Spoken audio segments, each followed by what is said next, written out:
पिछले पार्ट में आपने देखा एक आम सी टैक्सी कर्स्ट किलर टैक्सी में बदल जाती है और वो सिंचन और पिंचन को किडनैप करके अपने साथ ले जाती है। फ्रैंकलिन उनको बचाने के लिए बाबा के पास जाता है और बाबा उसको ये बोलते हैं कि अगर कर्स्ट किलर टैक्सी को हराना है तो तुम्हें उसकी डेड बॉडी को जलाना होगा।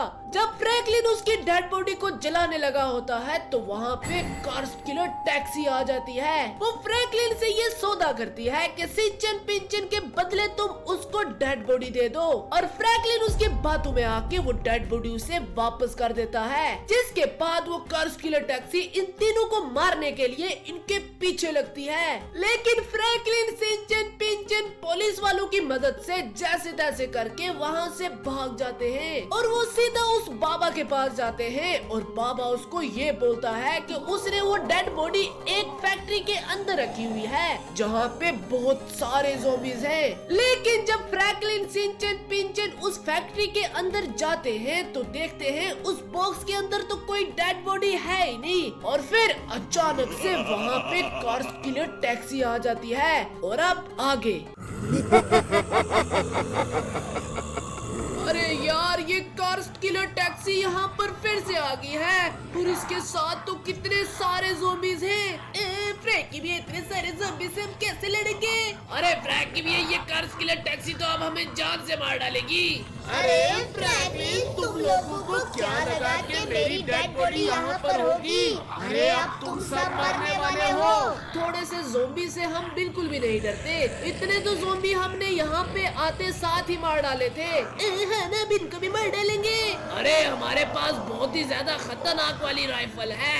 अरे तो इसका मतलब ये है कि तुम लोगों को ये ज़ॉम्बीज़ बहुत ज्यादा कम लग रहे हैं, तो मैं और भी ज्यादा ज़ॉम्बीज़ को यहाँ पे बुला लेती हूँ ताकि तुम्हारी खातिरदारी में कोई कमी न रहे। अरे ज़ॉम्बीज़, मेरी सेना यहाँ पर आ जाओ और फ्रैंकलिन सिंचन पिंचन को घेर लो।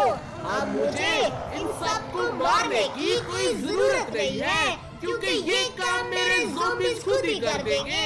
अरे यार सिंचन पिंचन, ये तो बहुत ज्यादा ज़ॉम्बीज़ हैं, हम इनसे कैसे लड़ेंगे? और अगर हमने इनको मार भी दिया तो कर्स्ट किलर टैक्सी तो हमें जान से मार डालेगी। अरे फ्रैंकलिन, तुम मेरी टेंशन बिल्कुल भी मत लो क्योंकि मैं यहाँ से जा रही हूँ। मेरे ज़ॉम्बी ही तुम्हारे लिए काफी है। अरे भाई साहब, यहाँ पे तो बहुत सारे ज़ॉम्बीज़ हैं, मुझे कैसे भी करके इन सारे के सारे ज़ॉम्बीज़ को मारना होगा। फ्रैंकी भी, इतने सारे ज़ॉम्बीज़ को हम कैसे मारेंगे? अरे माना फ्रैंकी भी, ये तो बहुत सारे ज़ॉम्बीज़ हैं। अरे यार सिंचन पिंचन, मुझे नहीं पता कि हम इन सारे ज़ॉम्बीज़ को कैसे मारेंगे, लेकिन हमें इनसे दूर रहना होगा। अगर इनमें से किसी भी एक ज़ॉम्बी ने हमें काट लिया तो हम भी ज़ॉम्बी बन जाएंगे, हमें यहाँ से भाग कर जाना होगा। अरे फ्रैंकी भी, ये तो बहुत सारे ज़ॉम्बीज़ हैं। अरे यार सिंचन पिंचन, जो तुम्हारे रास्ते में आता है उसको मार डालो। अरे यार, मुझे यहाँ से कोई ऊंची जगह ढूंढ कर छुपना होगा। फ्रैंकी भी, आपको क्या बताऊं, मेरी बंदूक की तो सारे की सारी गोलियां ही खत्म हो चुकी है और ये बहुत ही सारे ज़ॉम्बीज़ हैं और ये मेरे पीछे लग चुके हैं। अरे मैं कहीं पे जाके छुपूं? अरे मेरे को तो कोई जगह मिल ही नहीं रही। अरे बाप रे, अब मेरे साथ क्या होगा? मैं ज़ॉम्बी नहीं बनना चाहता, मुझे कहीं तो बचा ले फ्रैंकी भैया। अरे फ्रैंकी भैया, आपको हम लोगों को बचाना ही होगा। अरे यार सिंचन पिंचन, ये ज़ॉम्बीज़ तो बहुत ज्यादा खतरनाक है, हमें इनसे बचने के लिए कोई ऊंची जगह ढूंढनी होगी, जैसे कोई टावर, क्योंकि अगर मैं टावर के ऊपर चला जाता हूँ तो ये ज़ॉम्बी वहाँ पे नहीं आ सकते। अरे बाप रे, देखो तो सही, ये सारे के सारे ज़ॉम्बीज़ मेरे पीछे कैसे लगे हुए हैं, मुझे बहुत ज्यादा डर लग रहा है। अरे सिंचन पिंचन, जल्दी से एक टावर ढूंढो, हमें उसके ऊपर जाना होगा। अरे सिंचन पिंचन, जल्दी से यहाँ पे आ जाओ, मुझे एक टावर मिल चुका है, हमें जल्दी से इस टावर के ऊपर चले जाना चाहिए क्योंकि ज़ॉम्बी बहुत ज्यादा खतरनाक है। फ्रैंकी भी, जल्दी जल्दी ऊपर जाते हैं। अरे भाई साहब, देखो तो सही, ये ज़ॉम्बीज़ हमारे टावर के ऊपर चढ़ने की कोशिश कर रहे हैं, ये तो बहुत ही ज्यादा खतरनाक वाले ज़ॉम्बीज़ हैं। अरे फ्रैंकी भी, आपको बोला भी था कि यहाँ पर हम अकेले नहीं जाते। अरे यार सिंचन पिंचन, अब मुझे कुछ भी समझ में नहीं आ रहा कि इतने सारे ज़ॉम्बी से हम आखिर लड़ेंगे तो लड़ेंगे कैसे। मेरे पास तो बंदूक की गोलियां भी खत्म होने वाली है। फ्रैंकी भैया मुझे कुछ भी समझ में नहीं आ रहा।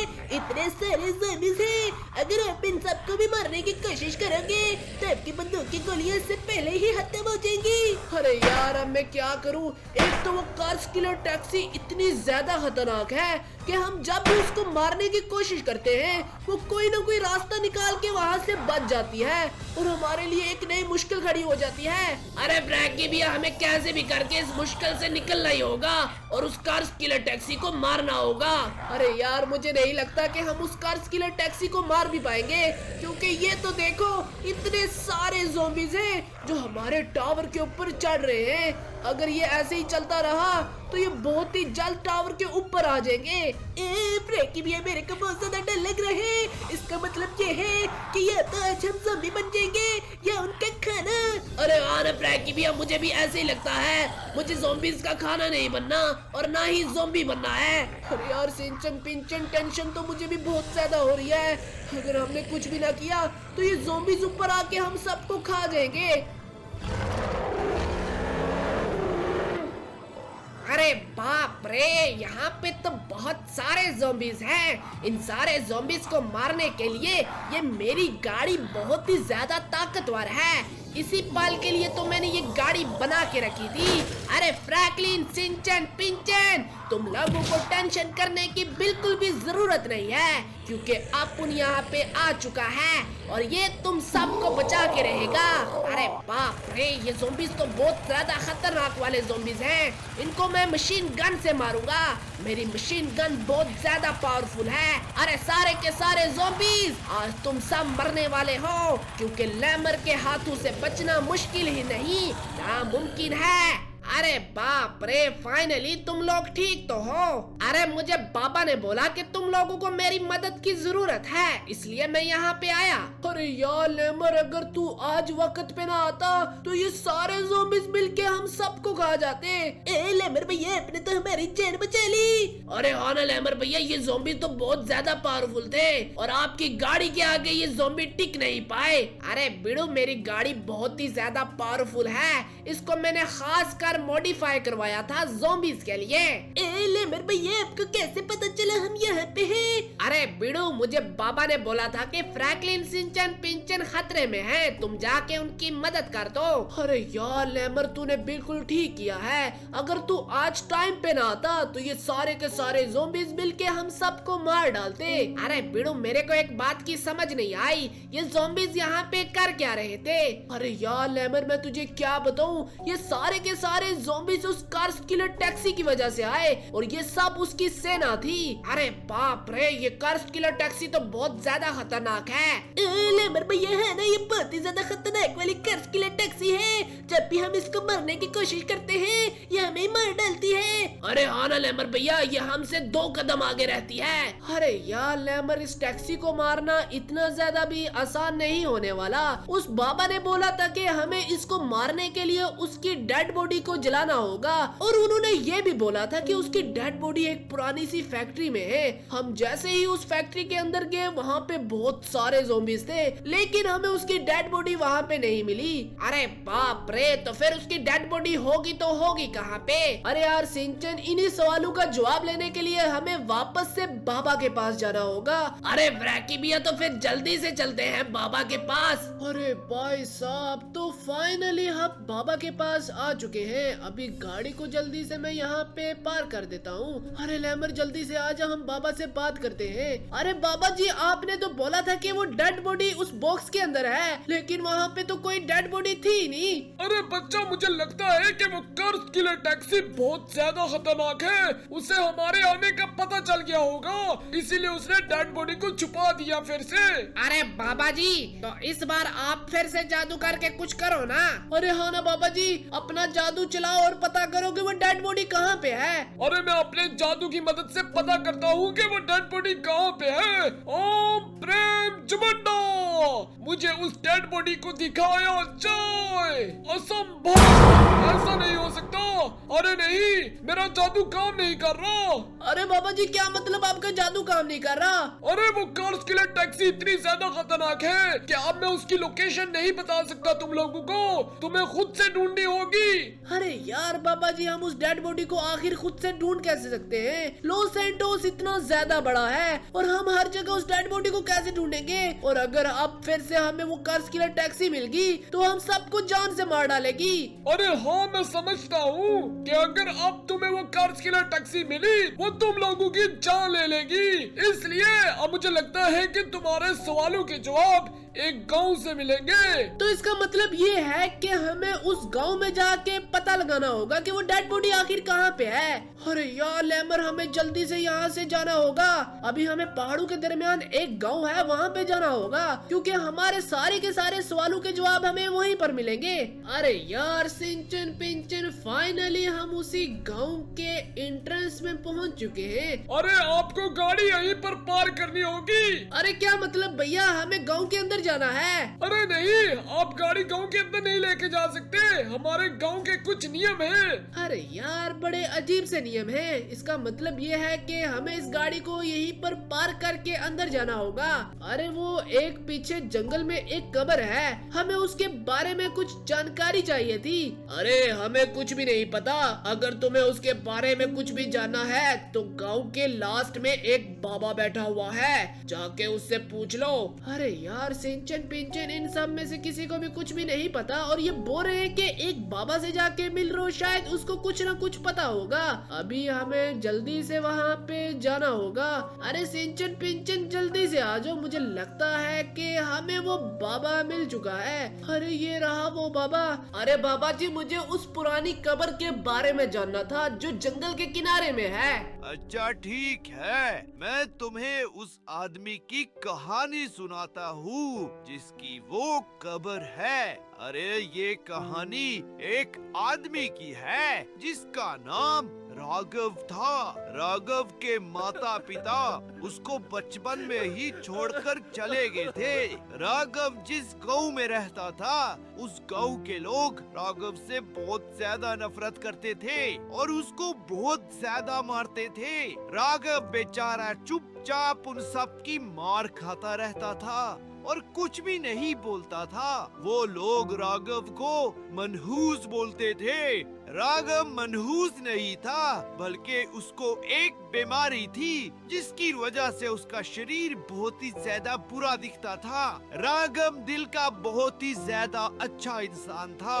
वो हर किसी की मदद करता था, लेकिन लोग उससे बहुत ज्यादा नफरत करते थे। वो जब भी किसी की मदद करने के लिए उसके पास जाता तो वो उसे मारकर वहाँ से भगा देते थे। और फिर एक दिन सब कुछ बदल जाता है। गांव में एक शापित आत्मा हमला कर देती है और लोगों को मारने लगती है। गांव के लोग बहुत ही ज्यादा डर जाते हैं। वो सब अपने घर के अंदर छिपकर बैठे रहते हैं। जो कोई भी घर से बाहर निकलता है वो आत्मा उसको मार डालती है।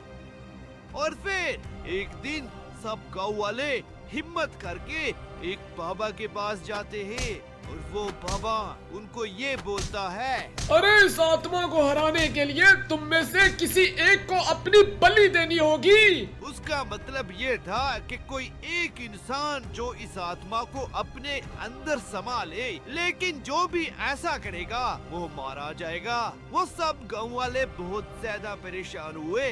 उन्हें समझ नहीं आ रहा था कि आखिर ऐसा इंसान कौन सा होगा जो खुद की बलि देगा गांव वालों के लिए। और फिर वो सब गांव वाले मिलकर राघव के पास जाते हैं और उसको सब कुछ बता देते हैं। राघव खुद की बलि देने के लिए तैयार हो जाता है और वो बहुत ही ज्यादा खुश होता है। वो सोचता है कि वो गांव वालों की मदद कर रहा है और इससे वो बहुत ज्यादा खुश होता है और वो आत्मा उसके अंदर समा जाती है और फिर राघव की मौत हो जाती है।